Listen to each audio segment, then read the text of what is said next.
Well, everyone, here's the Shockwave 36. It's finally done. This is the paint scheme I came up with. I left the bottom of it silver and a single stripe. I think it came out pretty good.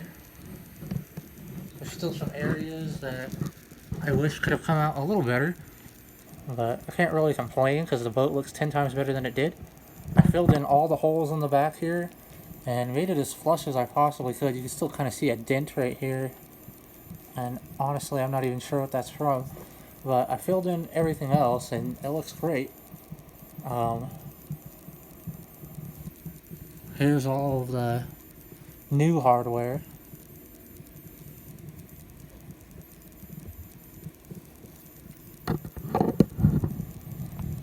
I noticed most people that modify these things use the stock old nitro hardware, which is nice and robust, don't get me wrong. It's just kind of old and dated looking, and it was extremely heavy. So that's kind of the reason why I didn't want to go with that. I wanted to go with a newer style aluminum rudder, and then plus I wanted something with double pickups, just so I'm not having to drill any other holes or anything for a second water pickup. So went ahead and did that. Went ahead and got the TFL strut, which I've ran before on a couple other boats, and I really like them. Easily adjustable. And then, I mean, you got your adjustment screw here, and then you can literally screw or unscrew this thing here, and it'll go in or out depending on where you want that. I have it right kind of where I want it. It's still kind of loose where I can move it. It's difficult, but I did put adjustable trim tabs.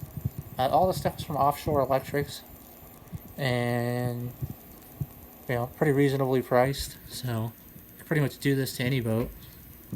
But I really like the way these old Shockwave holes look, and I figured I'd utilize these old exhaust pipes, or the fake exhaust pipes, and instead of drilling any other holes into the hull, I decided to just put the two water cooling tubes through here, and then these are my exits out here, so it'll exit out the left side. I thought that'd be kind of neat.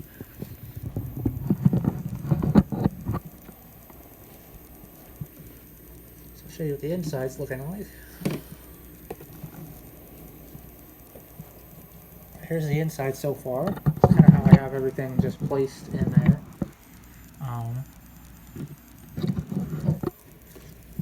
Using a Leopard 4074 1800 kV and an OSE 150 amp ESC, the Raider. Seems to be a pretty good, budget ESC. It may not be as much power as say like a Sea King 180 or something, or a Spectrum 160, but I mean it's enough power just to power these on 6S. A little servo mount came out pretty good. I used a carbon fiber plate to kind of mount everything down to my servo, my ESC, and then kind of messing around with my receiver here, trying to figure out where I want to put that. I was kind of conflicted because I wanted to put my batteries on the sides and mount them towards the middle as far as possible. I was actually going to take these wood pieces out, and it has proven to be extremely difficult with a Dremel and a cutting blade, so I don't recommend that. So I decided to leave it. I cut this out instead, put a little battery tray in here with some foam, and that should work good. And then I can run either one 6S or two 3S's depending on wherever I decide to run. Also, I filled the front end with foam as well as epoxy in the very tip of it. You can see there is carbon for a kind of a cheap inlay.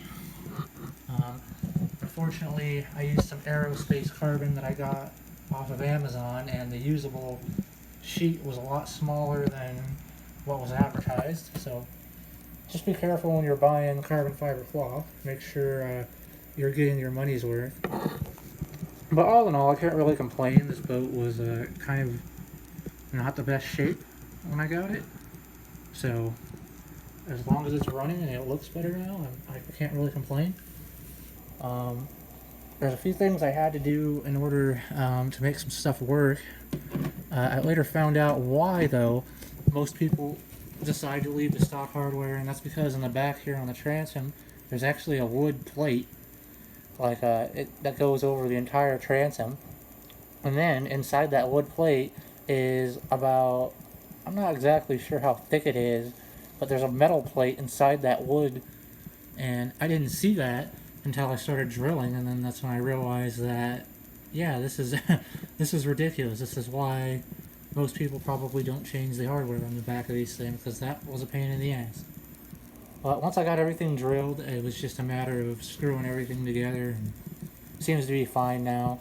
There's a problem like where some of the wooden like structure boards, the way where they are, like I can't get my screw to go all the way through and put a nut on it, so because it hits where that wooden structure support is. So instead of doing that, I just actually drilled the hole a tiny bit smaller than all of my bolts, and I just threaded the bolts directly into that board and metal, just like they kind of were from the factory. Some of them I was able to put bolts on, like the two tops of my strut, and I was able to put the bolts on this guy here. I wasn't able to get these, so I had to actually thread those into the wood, which is kind of a little bit, it makes me paranoid because I like to make sure everything's bolted down and secure, but I guess I really can't complain. As long as it's tight, I'm just going to make sure I check it, after every run. It's got a little bit of vibration. Unfortunately, I'm only using a .150 shaft because Offshore Electrics was completely out of all .187. So it's kind of a small flex shaft. I'm also running like the Teflon liner inside. So, but it's okay. I mean, the flex shaft and everything is lined up perfectly. And it's pretty smooth. It doesn't vibrate a whole lot. So I think it'll be okay. But yeah, that's it for now. That's the whole Shockwave 36 finally done. Now I just got to get some testing in, hopefully this weekend.